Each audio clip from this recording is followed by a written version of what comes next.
Hey, it's Edward. Greetings from Koh Samui, Thailand. Today I have a very different morning. I'm at Vikasa Retreat Studio, well known for its yoga classes. But today I'm here not to do yoga. I'm here to breathe. Learning how to control our breath could help to transform the way we think and the way we feel. That's according to 𝐕𝐢𝐤𝐞, who lives in Thailand for over 10 years now and who agreed to tell me his story of getting to Thailand and to breathwork. Hi 𝐕𝐢𝐤𝐞. So today we are in a very special place. It's in Vikasa. Usually I don't find myself in these kind of places. I'm just starting with all this yoga. And today we're not really talking about yoga.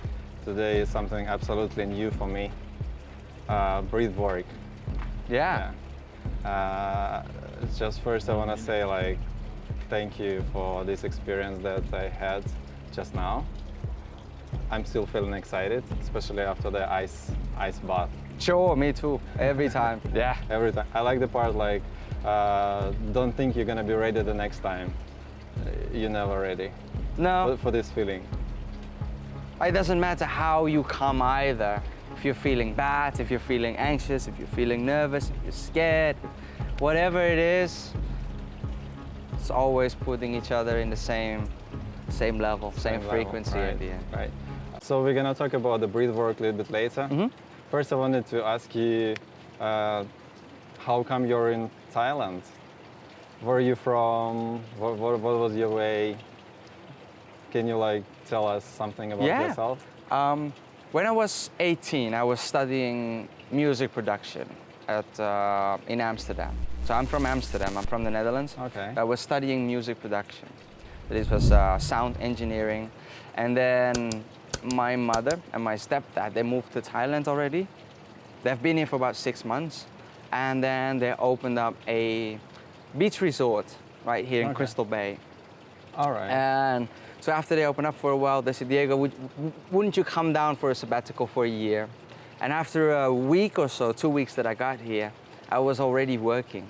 So I had already a lot of experience for the first couple of years that I've been here with tourists, with people all over the world. My English got a little bit better. So what did you do?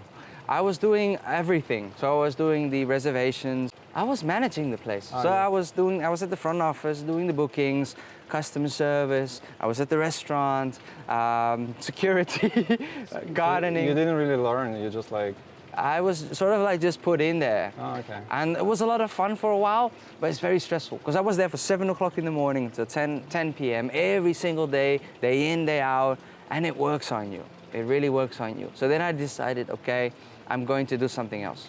Okay. So with the money I saved, I bought a sailboat. And then on the sailboat, I'd figure I'd do trips around people. Because in the meantime, on my day offs, I really liked free diving. I was a real fan of free diving. I'd done several free diving courses, and when I had time, I was spending my time free diving, being out in the sea. I mean, we're in a beautiful, beautiful place.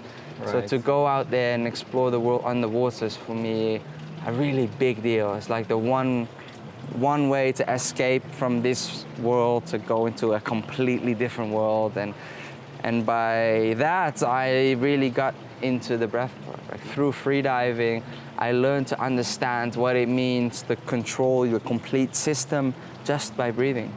Because if you don't, you can't hold your breath for very long. If you know how to slow down by the right type of breathing, when you dive and you're so immersed in yourself and in your system, your heart rate going down, the slow breathing, you can spend more time underwater.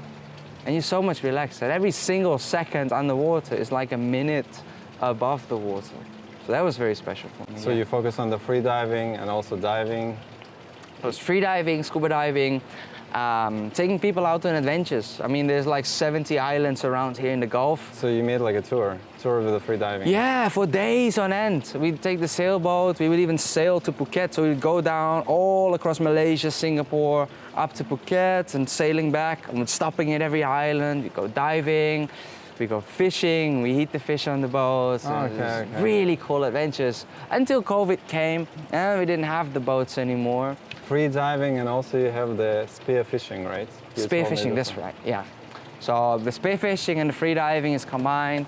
So we only go fishing on free diving, not in scuba diving. So holding our breath, hunting underwater, targeting the right species and the right fish that we wish to consume, usually pelagic species, so we stay off the coral reef, up into deeper water to really find the fish that come from deeper waters. They come here temporarily and they move. So not so much the local fish. Oh, okay. So now we really target it. And also, if there's not a lot of fish from the species that we were looking for, then we just leave them alone. We look for something else. So. Yeah, I've seen those videos. Maybe not from you yet. Maybe you're gonna share some with us. Like the guys, they catching like the really big fish. Yeah. Right? Yeah, we target big fish. Is it easy? Sometimes. Do you still do it, by the way? I haven't been fishing for a long time, just because I've been really busy with the breathwork. But, you know, that's the thing. So there's a lot of people, they see us catching really, really big fish. Yeah. And they're like, that's easy, you know? Easy. They don't know how much practice went into it. Yeah. Maybe the first 10 trips that I went out, I couldn't catch anything. You have to hold up the breath for... Yeah, you take your time breathing up on the surface, you swim down to the bottom, you lay down on the bottom, and you wait for the fish to come to you. How long do you hold up the breath? It depends. Sometimes 2 minutes, 3 minutes, 4 minutes. Depends on the depth. Sometimes we swim to 15 meters. Sometimes we swim to 30 meters. But sometimes there's a strong current. 30 meters? Yes. But no equipment? No. Wow. Yeah, it's special. It's very special. And because of the pressure of the water, you feel like there's barely any air left inside your lungs, even though you've got full lungs. But because of the pressure, there's not. I can't imagine the feeling, because I know the scuba diving. I never tried the free diving, like without the equipment. Scuba diving is like running with chains on your feet. Okay, You know? really? So when you're free dive, you're really free to go. I like to play with the scuba divers a little bit, you know? Yeah. Then you find them at a certain depth and you're just swimming around. It's good fun, but, you know, So you did it for a few years and then you finished because of the COVID? Yeah, about 8 years. I've been free diving 8-9 years. I'm a certified master free diver. Okay. And yes, I didn't stop freediving because of COVID. I stopped doing tours because of COVID, because there were no more tourists. So when COVID came, the entire island was sort of left abandoned and there was no more tourists, there was no more people. That's why suddenly I came to breathwork, because everyone was all like masked up, right? Everyone's not allowed to. Everyone was not breathing. And no one was breathing. You know, you're not allowed to breathe. Don't come and breathe near me.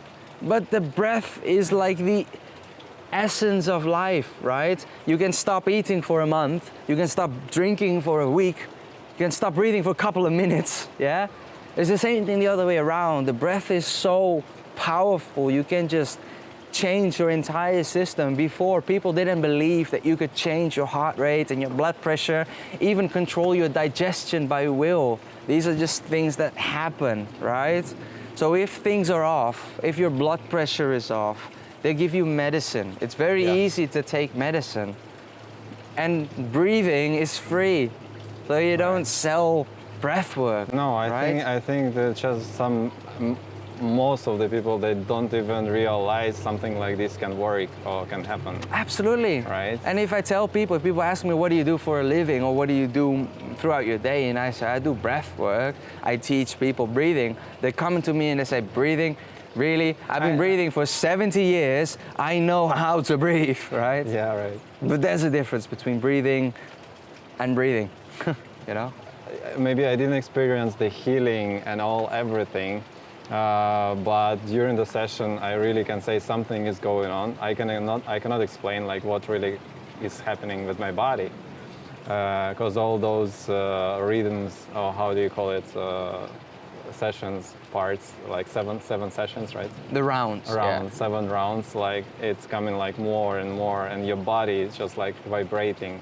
That's right. Until, like you said, my hands were like claws already. Yeah, I was not controlling my hands anymore. So that was like strange to feel something like that coming just from the breathing. Yeah. I thought this is like just for you to help the final process like, in the meditation, right? It's like preparing you for a meditation part. Well, yeah, breathwork is already, for thousands of years, being a large part of most type of meditation practices. Forget about everything else and you only focus on your breathing. Usually slow inhalations, slow exhalations, and just focus on your breathing and on the sensation of breathing.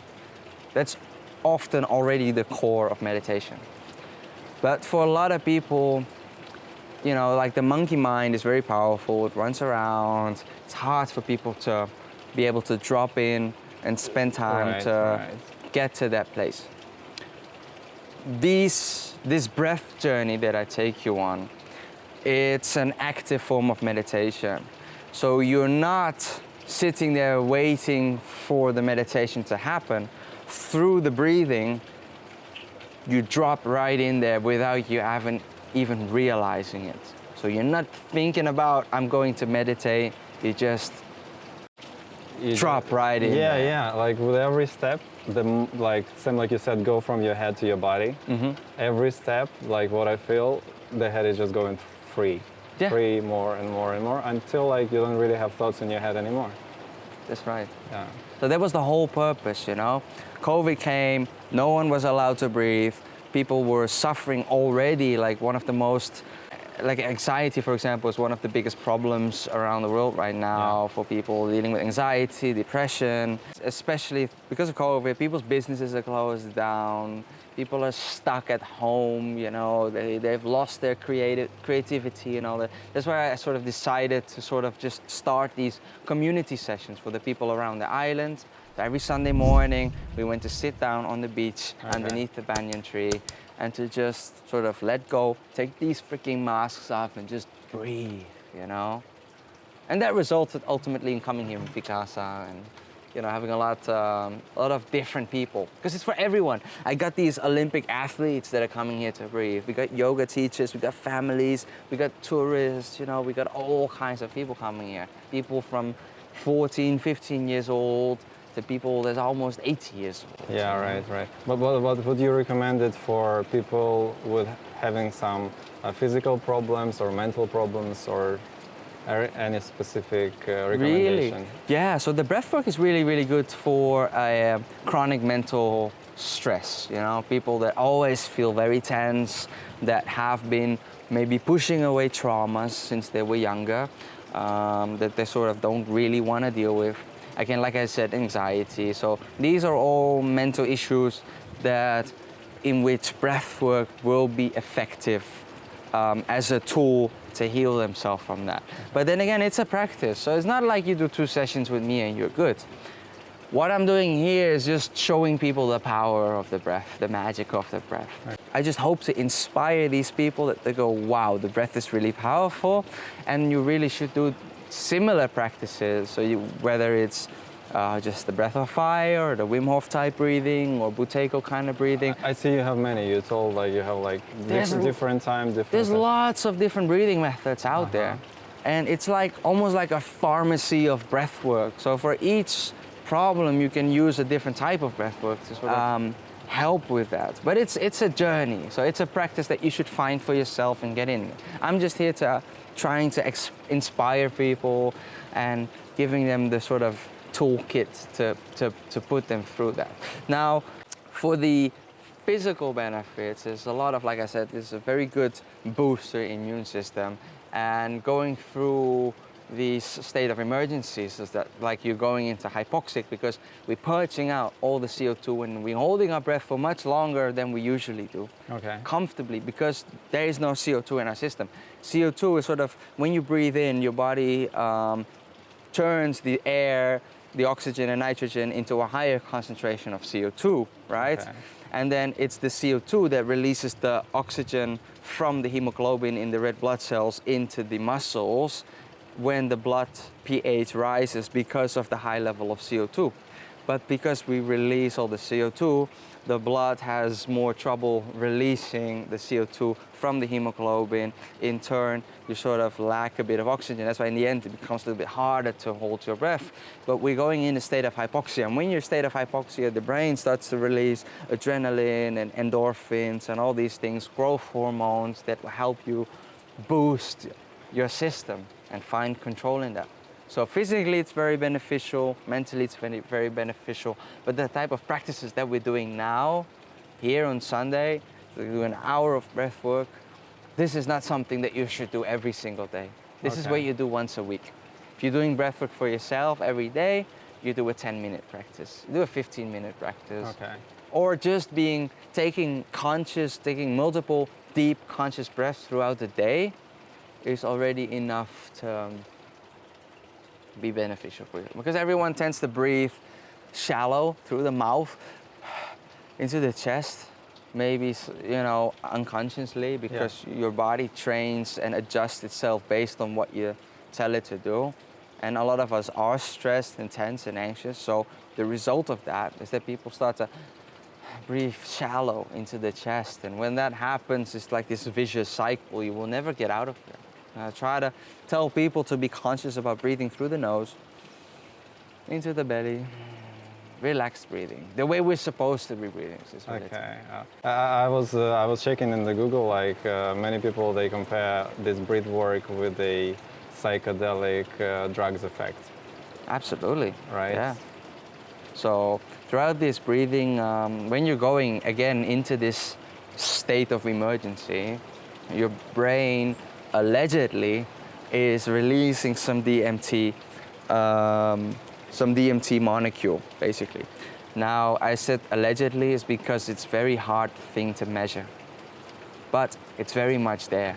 Everyone experiences it a little bit differently, right? Everyone's physiology is different. But everyone has all these feelings with through the body and through the hands. That's the thing. What was that? So that's the pH in your blood becoming very alkaline, yeah? Okay. Because the CO2 in our body makes our blood more acid, levels down, and our blood, the pH level in our blood, it balances itself out naturally always. When you breathe out, it goes up a little bit. When you breathe in, it goes down a little bit. So I was already doing breath work in the free diving, right? So I knew that how the breath change, how your system changes on the breath. And this is something I wanted to share.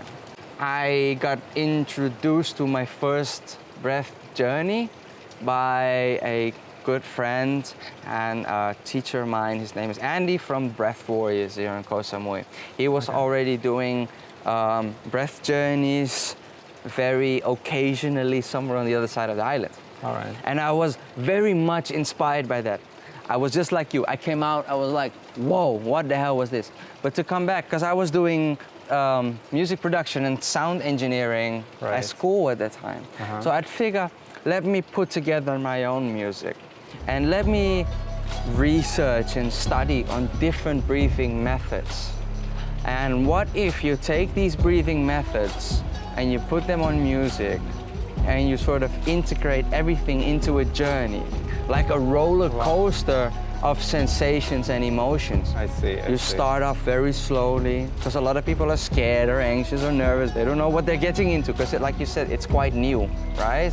So these people, they come in and they don't know what's going on. So we just start off with a natural breathing, right? You just let it breathing in, breathing out at your own pace. Nothing scary about that. I'll get you started going in. And we start with round one, we pump up the pace a little bit. Then we start breathing rhythmically. You become very susceptible to suggestion because you're in an altered state of consciousness.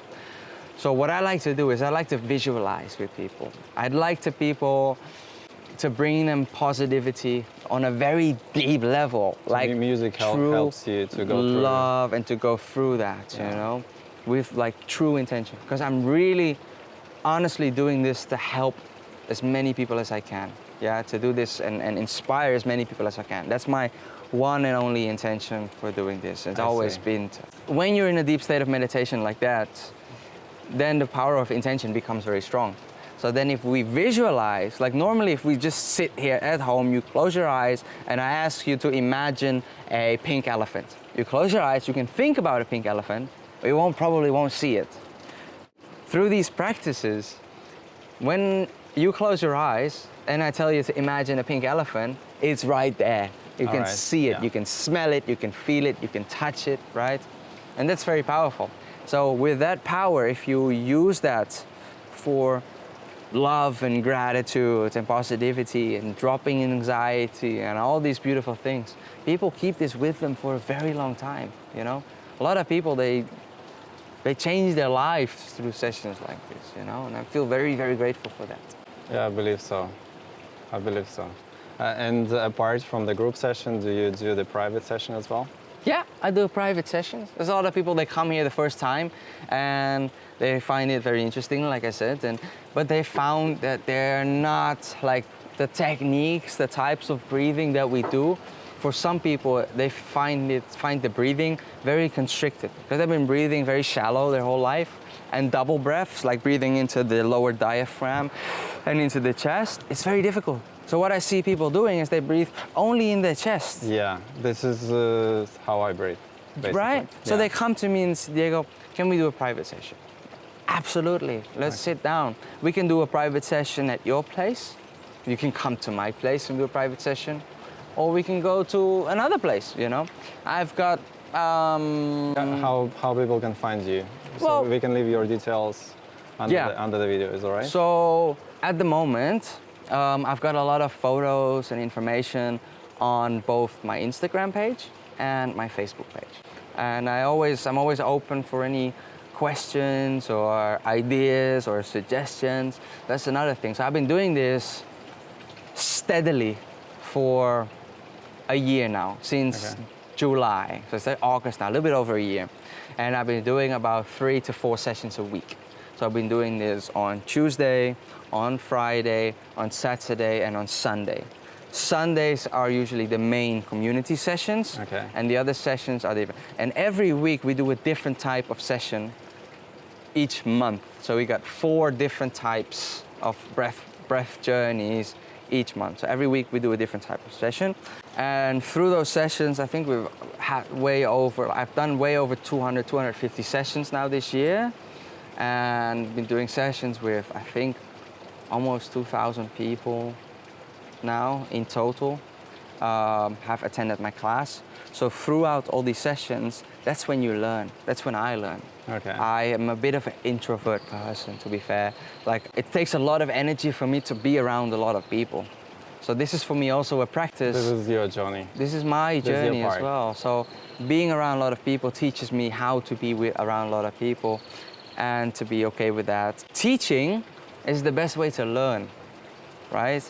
So just throwing myself out there and telling other people what I know and then repeating that each time, it sort of confirms that. And sometimes people are like, hey, I didn't like this song in the music. And other people are saying, I really like this, and I can go home and I can edit it and I can change it for the better. Yeah, I like the music. I like the music part. Yeah, that's nice. But so I spend a lot of time thinking about the whole experience. Absolutely. But I think it's very difficult to explain to people what is that. So as you said, like, you have to try it. I have to try like whatever words you use to explain the feeling of the inside and outside your body, inside the head and everything, until you try it, even to my friend, I cannot explain. So like, you have to try it, you have to go through it, and then you decide, do you need it or not? But I think, like, you need it. Yeah, it's something... It doesn't hurt to try. Yeah, right. Because we're just breathing. Right. You don't have to do any freaky movements. You don't have to jump and do push-ups and whatever. I mean, it's a good thing to do so. And we do actually do push-ups, after the session normally.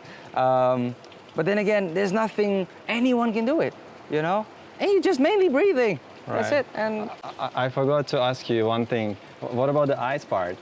Was it your idea to make it together with the breathing session? Well, we were doing a lot of exercise before on the beach. I was doing these exercises on the beach. It's already a well-known, established thing that for a lot of athletes and sporters, they do an ice bath after their training to recover faster for the next workout or next competition or next tournament or whatever.